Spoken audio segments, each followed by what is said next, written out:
नमस्कार, आप देख रहे हैं न्यूज़ वन इंडिया। मैं हूं आपके साथ ऋतु तिवारी। पोखरियाल बुलेटिन की शुरुआत करेंगे। जिला अस्पतालों की सीसीटीवी से होगी निगरानी। महानिदेशालय में सीसीटीवी की होगी मॉनिटरिंग। नए इंटीग्रेटेड कमांड एवं कंट्रोल सेंटर का उद्घाटन डिप्टी सीएम ब्रजेश पाठक ने किया उद्घाटन। सीसीटीवी की निगरानी में होंगे प्रदेश के 111 जिला अस्पताल।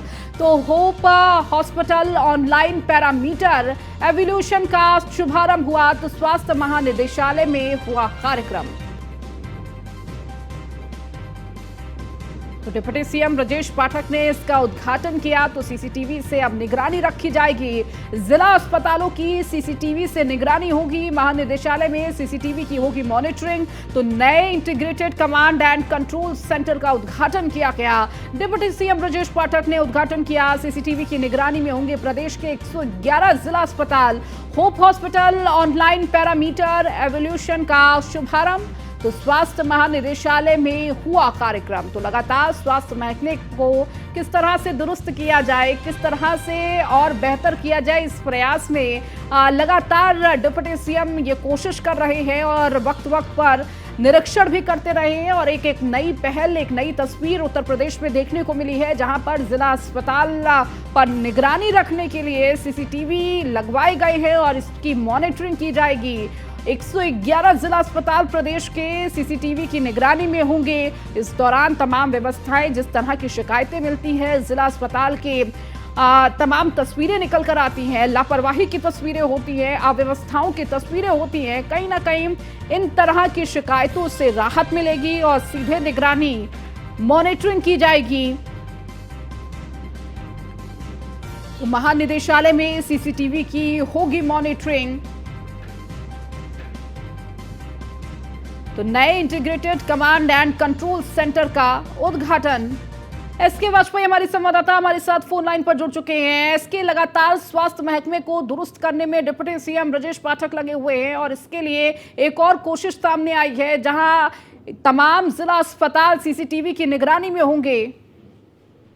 बिल्कुल, निश्चित तौर पर अगर हम देखें तो उत्तर प्रदेश सरकार लगातार कोशिश कर रही है कि प्रदेश भर में स्वास्थ्य सेवाओं को बेहतर किया जाए और जिसके जरिए से ऐसी चीजें जो है देखी जाए उसमें कि जो भी मरीज अस्पताल पहुंचता है उसको प्रॉपर दवाएं मिले, प्रॉपर इलाज मिले। मरीज सरकारी अस्पताल में जाए तो जो सुविधा उत्तर प्रदेश सरकार की तरफ से उसको दी जा रही है वो उसको मिले, जिसको लेकर उत्तर प्रदेश सरकार ने सभी 111 हॉस्पिटल को सीसीटीवी से लैस कर दिया है।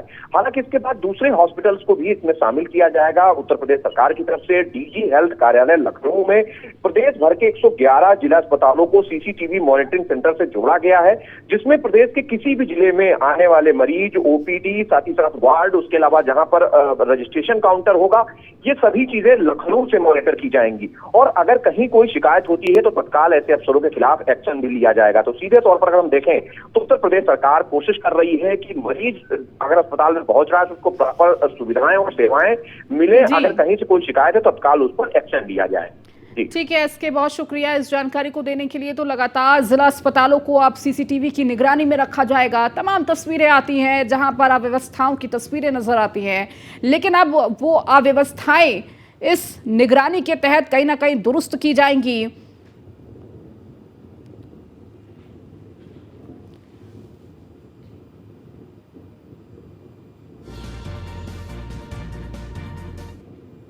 केंद्रीय मंत्री स्मृति ईरानी का 2 दिवसीय अमेठी दौरा है। पीपरपुर के खानपुर गांव पहुंची स्मृति ईरानी शहीद मुकेश कुमार मिश्रा के घर पहुंचकर श्रद्धांजलि दी। शहीद मुकेश के परिजनों से स्मृति ईरानी ने मुलाकात की।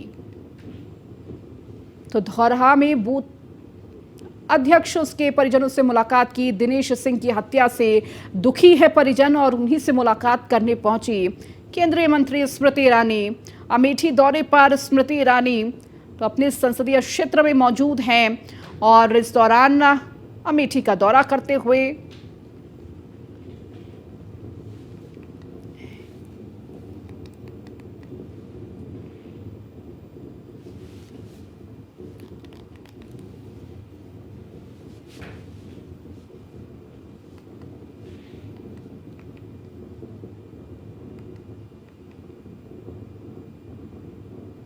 यूपी विधानसभा चुनाव 2022 सपा के टिकट पर लड़ने वाले पूर्व विधायक उमेश पांडे ने बीजेपी का दामन थाम लिया है। उन्होंने यूपी के विधानसभा चुनाव में सपा के टिकट पर मधुबन से चुनाव लड़ा था, तब उन्हें 3000 वोटों से हार मिली थी। बताया जा रहा है कि पांडे की भाजपा में जाने से पार्टी को घोसी विधानसभा के उपचुनाव में फायदा होगा। उसके साथ ही मधुबन नगर पालिका के अध्यक्ष गणेश मल ने भी भाजपा की सदस्यता ग्रहण की है।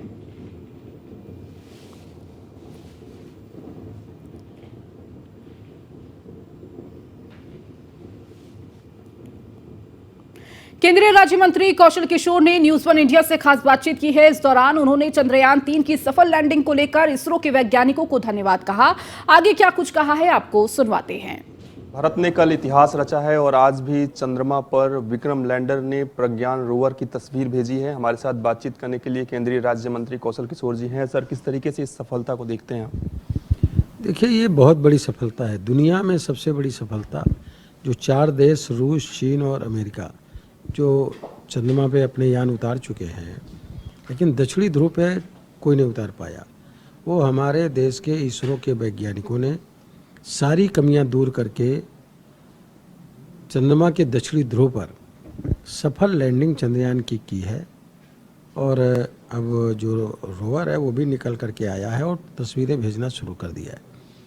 मैं समझ रहा हूँ दुनिया में अंतरिक्ष पे हिंदुस्तान का झंडा बुलंद हुआ है और पूरी दुनिया अब हिंदुस्तान के इसरो वैज्ञानिकों की तरफ देखने का काम कर रही है।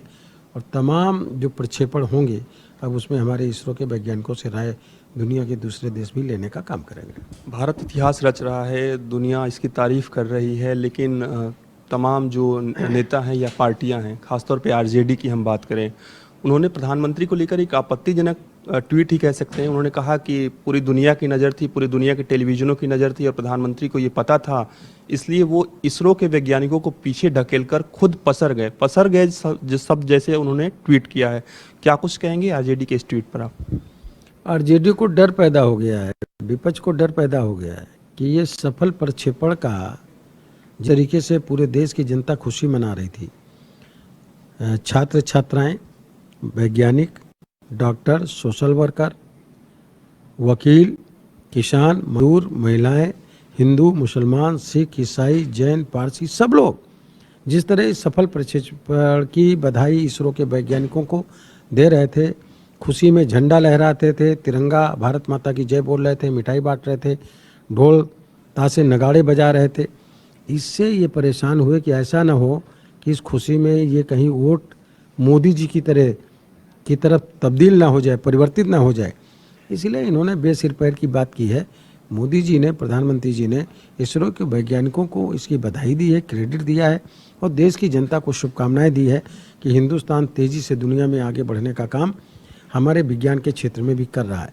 इसमें विपक्ष के अंदर एक डर पैदा हुआ है कि उनके दल का भी वोट कहीं खिसक करके मोदी जी की तरफ न चला जाए।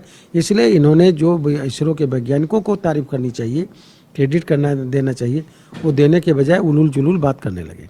धन्यवाद। हमारे साथ बातचीत कर रहे थे केंद्रीय राज्य मंत्री कौशल किशोर जी। वीडियो राज के साथ पीयूष तिवारी, नई दिल्ली। भारत ने कल इतिहास रचा है और आज भी चंद्रमा पर विक्रम लैंडर ने प्रज्ञान रोवर की तस्वीर भेजी है। हमारे साथ बातचीत करने के लिए केंद्रीय राज्य मंत्री कौशल किशोर जी हैं। सर, किस तरीके से इस सफलता को देखते हैं आप? देखिए, ये बहुत बड़ी सफलता है, दुनिया में सबसे बड़ी सफलता। जो 4 देश रूस, चीन और अमेरिका जो चंद्रमा पे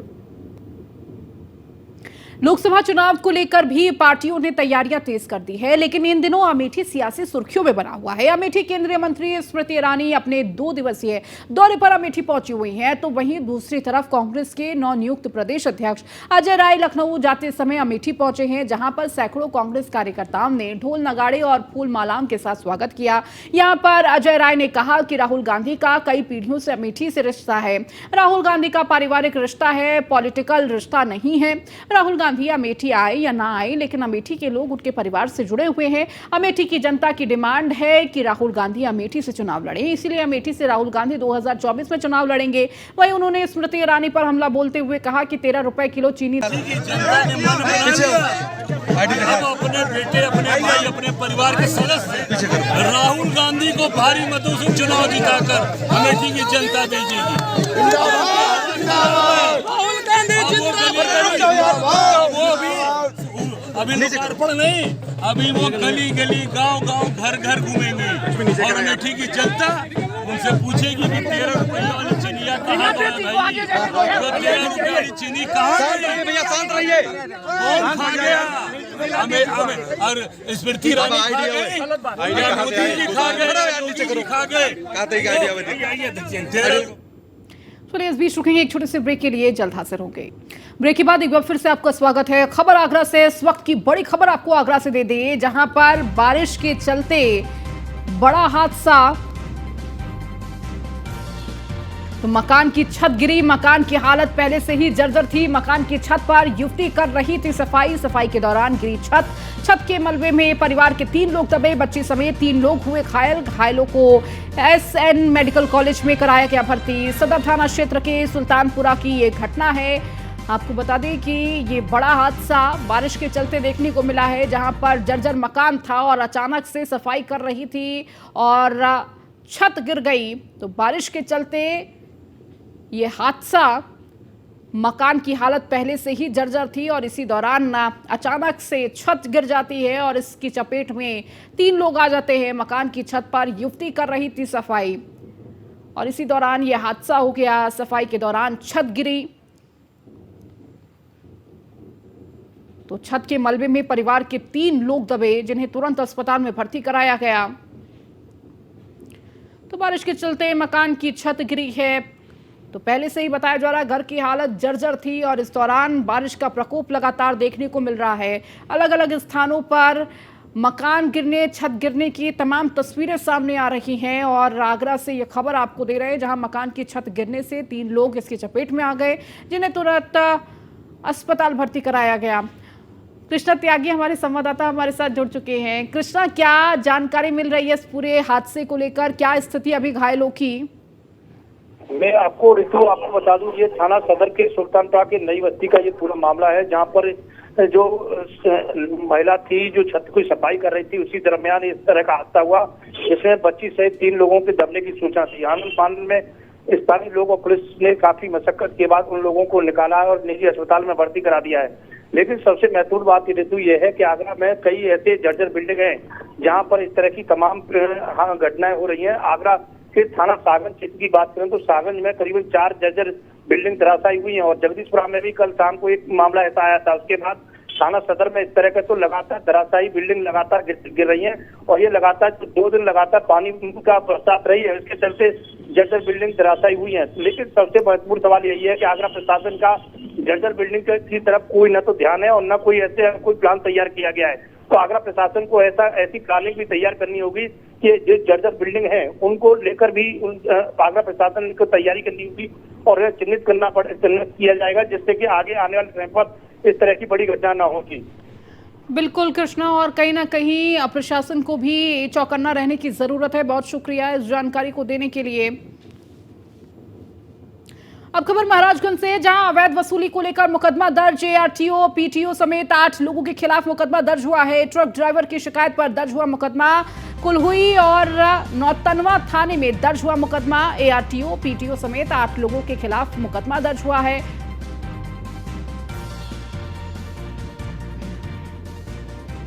तो ट्रक ड्राइवर की शिकायत पर यह दर्ज हुआ मुकदमा।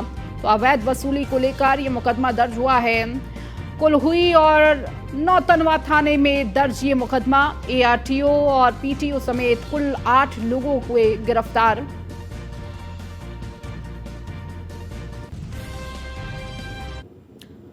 खबर मेरठ से, जहां पुलिस और बदमाशों में मुठभेड़ देखने को मिली है। मुठभेड़ में सुपारी किलर काशिफ उर्फ कीड़ा घायल हुआ है। घायल को पुलिस ने अस्पताल में कराया भर्ती। 50,000 सुपारी लेकर स्क्रैप कारोबारी को मारी थी गोली। 15 अगस्त को घर लौट रहे स्क्रैप बरसाई थी गोलियां। अतुल शर्मा हमारे संवाददाता मेरठ से जुड़ चुके हैं। अतुल, क्या जानकारी मिल रही है? देखिए, मुठभेड़ देखने को मिली है और गिरफ्तारी हुई है आरोपी की। कि मेरठ के थाना इंचोली क्षेत्र से वापस आ रहे एक व्यक्ति पर, स्क्रैप व्यापारी पर ताबड़तोड़ गोलियां बरसाने का मामला देखने को मिला। तो 15 अगस्त की सुरक्षा व्यवस्था पर सवाल खड़े हुए थे। उसी बीच पुलिस ने मुठभेड़ के बाद उस आरोपी को गिरफ्तार किया। सवाल ये खड़ा होता है कि जिस तरह से 15 अगस्त पर सुरक्षा व्यवस्था तैनात की गई थी, उस पर भी कहीं ना कहीं देखा जाए तो चूक देखने को मिली थी। उसके बाद अगर बात की जाए तो पुलिस ने देर रात की बात की जाए तो बदमाश को गिरफ्तार किया है। मुठभेड़ के बाद गिरफ्तार किया गया। सवाल ये खड़े हो रहे हैं कि जिस तरह से मेरठ में बेखौफ होकर घटनाओं को बदमाश अंजाम देते हैं, मौके से फरार हो जाते हैं और उसके बाद पुलिस मुठभेड़ के बाद गिरफ्तार करती है, तो कहीं ना कहीं घाटी पर सवाल खड़े हो रहे हैं। इसी बीच अगर बात की जाए तो मुठभेड़ के बाद बदमाश को पुलिस ने गिरफ्तार किया है। बहुत शुक्रिया अतुल इस जानकारी को देने के लिए। तो 50,000 सुपारी लेकर स्क्रैप कारोबारी को गोली मारी थी। वहीं महाराजगंज में मालवाहक ट्रकों से अवैध वसूली में संलिप्तता के मामले में बड़ी कार्रवाई की गई है, जिसमें महाराजगंज जिला प्रशासन ने अभियान चलाकर अवैध वसूली में लगे ट्रांसपोर्ट विभाग के एआरटीओ, पीटीओ समेत 8 लोगों को गिरफ्तार कर लिया है। आपको बताते चले कि महाराजगंज जिले के कुल्होई और नौतनवा थाने में 2 लोगों ने तहरीर देकर कार्रवाई की मांग की है, जिस पर पुलिस ने तेजी से दिखाते हुए आरटीओ, पीटीओ समेत वसूली में लगे सभी 8 लोगों के विरुद्ध मुकदमा दर्ज कर गिरफ्तारी की है। उधर इतनी बड़ी कार्रवाई के बाद पूरे जिला प्रशासन में हड़कंप मच गया। आपको बताते चले कि इन मामलों में हुई गिरफ्तारी के बाद आरटीओ कार्यालय पर पूरी तरह से सन्नाटा पसरा हुआ है। कल देर रात थाना कुलई में एक श्री महमूद अमरोहा का निवासी है, जो ट्रक ड्राइवर है और ट्रक लेके यहाँ सुनौली की तरफ आया हुआ था। उसने एक तहरीर दी है थाना कुलई में कि एआरटीओ साहब की टीम के द्वारा, इसमें पीटीओ साहब और उनके 2 कर्मचारी, 2 सिपाही और 4 प्राइवेट व्यक्तियों के द्वारा कुल्होई के पास सड़क पे ट्रकों से अवैध वसूली की जा रही थी। उस ट्रक चालक से भी पैसे लिए गए, जिसके आधार पर उसने तहरीर दी थाने में, जिसमें उसने ये भी बताया कि जो टीम वहाँ पे वसूली कर रही थी, उसने बताया कि आरटीओ साहब के निर्देश पे सारी चीज़ें हो रही हैं। उसके बाद आज सुबह एक बिरजू मदेसिया नाम के एक व्यक्ति द्वारा थाना नौतनवा में भी एक तहरीर दी गई, जिसमें उसने कहा कि जो पर्यटक हैं, जो धार्मिक पर्यटक हैं नौतनवा सुनौली की तरफ जाने वाले, उन पर आधारित सभी बसों से भी वसूली अवैध वसूली में संलिप्त जिले के एआरटीओ और पीटीओ के खिलाफ कुल्होई और नौतनवा थाने में मुकदमा दर्ज किया गया है। आपको बता दें कि एआरटीओ, पीटीओ समेत कुल 8 कर्मचारियों के खिलाफ जो है, जिसमें कुछ प्राइवेट भी हैं, उनके खिलाफ महाराजगंज पुलिस ने 2 थाने में मुकदमा दर्ज किया है और मुकदमा दर्ज के दौरान उनकी गिरफ्तारी भी कर ली गई है। आपको बता दें कि लगातार जो है शिकायत आ रही थी, 2 लोगों के द्वारा शिकायत भी किया गया है कि जिसमें एआरटीओ और पीटीओ की जो है टीम लगातार रात में वसूली कर रही है। उसी संबंध में जिला पुलिस द्वारा मुकदमा दर्ज करके उनको गिरफ्तार कर लिया गया है। न्यूज़ 1 इंडिया के लिए महाराजगंज से। चलिए इस बुलेटिन में फिलहाल इतना ही। बने रहिए न्यूज़ 1 इंडिया के साथ।